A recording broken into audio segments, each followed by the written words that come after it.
Here I want to share 15 tips for becoming a young billionaire.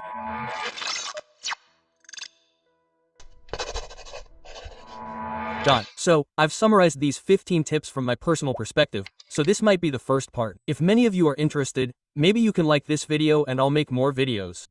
Let's get started, and I want to share with you that the first billion is very, very achievable. I hit my first billion at the age of 17. When I was 15 or 14, I felt like a billion was a very big number. But in reality, the number of billions is getting smaller. So, in the past, if you checked, maybe a decade ago, people would call you a millionaire, right? So, 100 million was already considered a millionaire. But now, the millionaire status has disappeared, it has moved to billionaire. Maybe this billionaire will disappear in another 100 years and then move to trillionaire. Becoming a billionaire is not that difficult. And you have to learn to break your mental block first. That hitting the first billion is not something impossible. Yes, in my opinion, as long as you have a device, as long as you have a cell phone and internet, even if you can watch this video, in my opinion, it is very achievable. It is very possible for friends to hit the first R billion. Young billionaires are getting rich quickly. We say that does not mean that friends can immediately get R billion in the next week or the next month. That's just a dream. But maybe, initially, the time frame, I've discussed in several videos, maybe it should be 20 years. Traditionally, yes, to get this 1 billion, we can shorten it to 70%, yes. So you can get your first R billion in approximately 5 or even less years. In my opinion, people who have hit their first R billion are people who have gone through several trials, namely their mental rations are very strong. Number 1 to become a young billionaire is to build a strong mental, yes. I once read this in one of the books, yes. Superheroes don't need any skills. So, for example, if you are watching this video, you can choose a superhero who can fly, who can punch really strong like the Hulk, who can build things like Iron Man, who has really smart technology and so on. But superheroes have enough mental resilience. They are resilient enough to be able to distract others. So the number 1 tip for me to repeat again, to become a first young miler, is to have mental resilience. Learn to have resilience. The second is to protect your reputation like your life. Because there's only one reputation, yes, but you can earn that money forever. My name, for example, my name is Sulini. Once my name has been tarnished, Sul's name has been tarnished for the rest of my life. But when it comes to money, there's an infinite amount of money out there, right? I can make good money out there without tarnishing my reputation. And don't learn to exchange your reputation for whatever money those people offer you. Yes, so don't play dirty, okay? Don't prick people, don't scam people, don't cheat people. Because the world is small. If you're struggling, like me, in the crypto world, in Indonesia, it's very small. Once you're a bit higher, you understand the circles of friendship in crypto. You chat with A for a while, and it turns out that friend A has friend B, and so on. So the world is small. Once you smear or deceive someone, you've done something wrong to them or you've disappointed them, basically ruining your reputation. This will compound faster. Because reputation or friends compound faster than money. Good relationships or goodwill even compound faster than money. So tip number 2 is to learn to maintain your reputation. The third is don't overthink.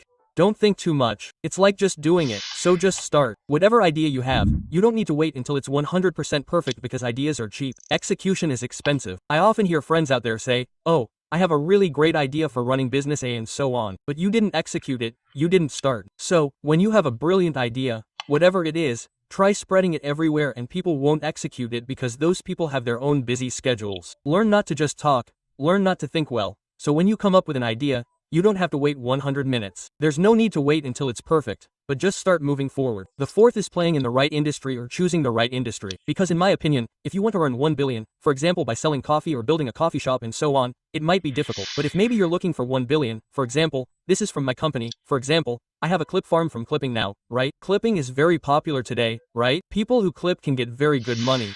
Maybe you can get R billion from clipping. It's much easier than you can get R billion by opening a coffee shop. Opening a coffee shop, sometimes it's not about how hard you row the boat, but you're on the boat.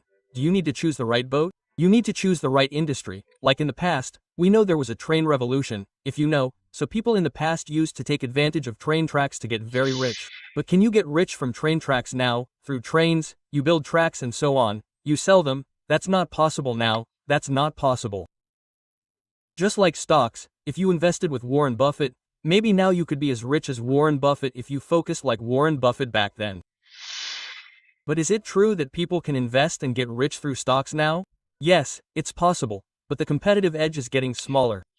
The fifth is learning to document everything you do.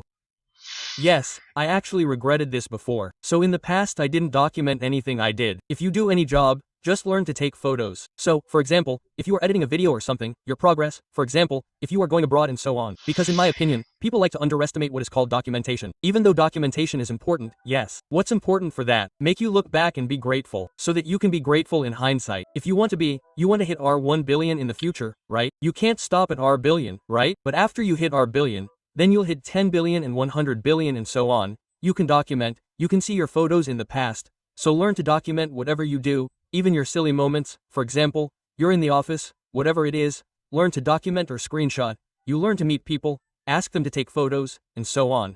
Basically document whatever you do. Next, learn to treat your energy as currency. Currency is money, so learn to treat the energy you have. Energy, for example, for work and so on, is like money. Sometimes you like to save money, right? Some like to save, some like to waste it, and so on. So sometimes you have to save energy, and that energy doesn't always come in the form of work, but the money you have and so on. So learn to save when you don't have much. Learn to save. Write down everything you have. Before you have something, you learn to think first and so on. So learn to just focus. Just do what you have to do and don't go off on a tangent. So learn to conserve the energy you have. 7th, learn to find a partner. A partner or coworker is like that. Why? Because in my opinion, people tend to underestimate partners. They want to do everything themselves. They feel like they are experts, the best in their field. And they don't want to delegate. They don't want to be ready. And how do you find a partner? In my opinion, you have to find a partner who has a 180-degree personality or skills that are 180 degrees from yours. So, for example, if you are in marketing, don't look for a partner who can also do marketing. That's a loss, my friend. So if you are looking for a partner, learn to find a partner who has unique characteristics or similar traits. But this partner must be a contract. You must always have a different opinion. You have to always be 360 degrees different and really look for people who you feel are good. 8th, you have to learn to divide your friendships into 3 parts. First is a mentor. So you have to find a mentor people look up, so you can stay ambitious. The second middle is a friend who is in the same generation, someone who is struggling, someone who is at the same career level as you. Then the third is a mentee, someone you can teach. So in my opinion, the 8th tip is you have to find these 3. You have to find a mentor. What is it for? So that you remain ambitious to rise. Then the second is so that you have the same fate. You have a feeling, oh, here I am. There is a friend who is at the same level as me. So the 8th is like that. What is it for? This mentee so that you are grateful. Look down at my progress to see how far I have come. Next, you have to learn to focus on building one income stream first before moving on to others. Yes, I call this a TSAP skill. I have mentioned this a lot. So when you build a skill or build a career, you don't move around. You don't become a clipper today. Next month, you feel like the clipper industry is starting to decline. So you move again to become a view editor, you move again to become a graphic designer, you move again to become what? So learn to focus on one field. Maybe you see out there are so many billionaires who have really good businesses. Some have franchises there. Then I work freelance abroad. Then I become a video editor. Then what do I become? So what? This is very good. And can that make you a billionaire? Yes. But if you want to hit 1 billion in the future, then from this 1 billion you want to rise to level 10, then rise to level 50 billion, rise to level 100 billion. This is not achievable. So you have to learn to have one TSAP skill. Learn to be the best in your field and not have many disasters. Because billionaires have many focuses, right? I got this trillionaire from several people I know. They only have one focus. They only do one thing. Next, learn to understand finance a little bit. Because in my opinion, I've often said that finance is the end game of everything. So, for example, when you work freelance and do anything out there, finance is the end game of everything. So if you work, you will ultimately invest in stocks or put it in a deposit that's already entering the financial market. So, in my opinion, there is a little knowledge, a little understanding of the financial market. You don't have to understand technical charts and so on. At least you understand a little about finance. You at least understand how to manage finances, debit, credit, and so on. You understand how to make your own financial reports. Learning to file taxes and so on is enough. So, in my opinion, before you become a young billionaire, make sure you understand this a little bit. The 11th is don't be afraid of running out of time.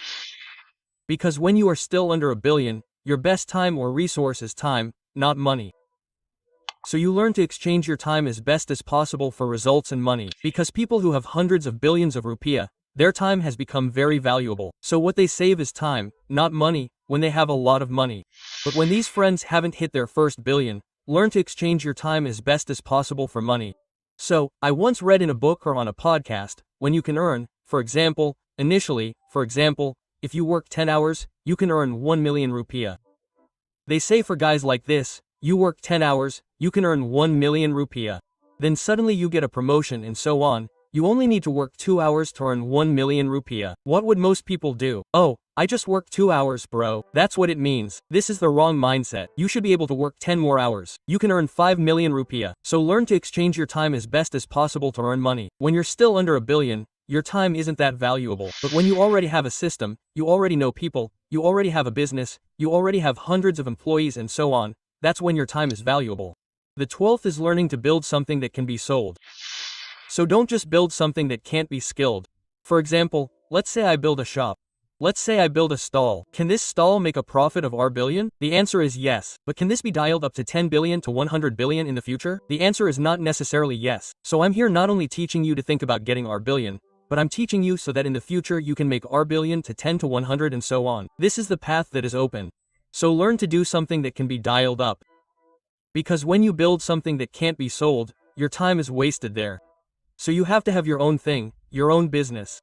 Don't just build someone else's in the future, you exchange your time as well as possible but you don't build anything. You don't have any shares, you don't own anything here. So build something that can be a skill. The 13th is don't play it safe. Because actually, if we break everything down, there's no path that's actually truly safe. This is for entrepreneurs. Let's talk about friends who are currently in school. Then I went to junior high, high school, college, getting a bachelor's degree, and then I started working. That's the path according to many people, or according to what groups, the generations above us are safe according to them. But is this really a safe generation? The answer is not necessarily yes, because there are so many bachelor's degree graduates out there who are unemployed. But on the other hand, we have to look at the other side. There are so many people who don't go to college who are also unemployed and so on. But what you need to pay attention to here is that a safe path doesn't necessarily mean good results. In fact, a safe path can be the riskiest path. Because you have to learn to take risks. Because rewards can only be rewarded, you can only get results when you take risks. There's nothing you're really looking for that's 100% safe, and then you can hit your first billion. You work, there's a risk of being laid off. You start a business, there's a risk of going bankrupt. Everything has risks. Even if you start something freelance from scratch and so on, there's a risk. The risk is that you're wasting your time. So everything in the world has risks. Just learn to take risks. Because in my opinion, if you do everything half-heartedly, if you want to take risks half-heartedly, in the end, it won't be optimal. So, in my opinion, take the highest asymmetric bet. So when there's an asymmetric bet, there's a very interesting bet. There's a risk you have to take. Learn to take it while you're still young. I often use the analogy that our pillows are young, Jen and so on, they're still very thick. So you can jump freely. But when you get older, you have responsibilities and so on, you're married, you have responsibilities, your pillow will get flatter. The 14th is that everyone who is pursuing a career will definitely experience loneliness. So you will definitely not be able to relate to your friends in the future. In my opinion, you have to start building that mentality from now on. So you have to embrace that people who have extraordinary careers have extreme careers and so on. Or, for example, if you want to start working but your friends don't want to, you will be lonely. So, in my opinion, from now on, you have to start embracing the fact that you are different from others. And learn to recognize that loneliness or boredom will definitely happen in your life because growth doesn't happen when there is background noise, but growth happens when it's quiet. So when you feel lonely, you have to know that you are on the right path. Okay, and finally, the 15th is learning not to tell or ask everyone's opinion. I often see people out there learning to ask literally everyone's opinion. Even their siblings were asked, their parents were asked, their friends were all asked, even those they didn't know were asked. So learn not to ask everyone's opinion. Because when you ask everyone's opinion, you'll get a lot of variations in the answers you'll get, which is called noise. So, learn to just listen to your own thoughts or maybe ask your mentors. And don't spread all your problems or all the decisions you have to make. So, something as simple as whether I should fire this employee or not, whether I should take this project or not, ask literally everyone. So don't be like that, because when there's a lot of noise, it's hard for you to decide. And speed should be the main thing. You have to do things quickly. So decisions have to be fast, do everything quickly. Because speed is number one in everything. Everyone likes speed. And when these friends think a lot, the decision is full of noise, lots of opinions from left and right, this will hinder friends. So, in my opinion, Those are my 15 tips for becoming a young billionaire. If you watch this video all the way through, please leave a comment below. I'd love to know how many people watched it. Follow my Instagram below. See you in the next video.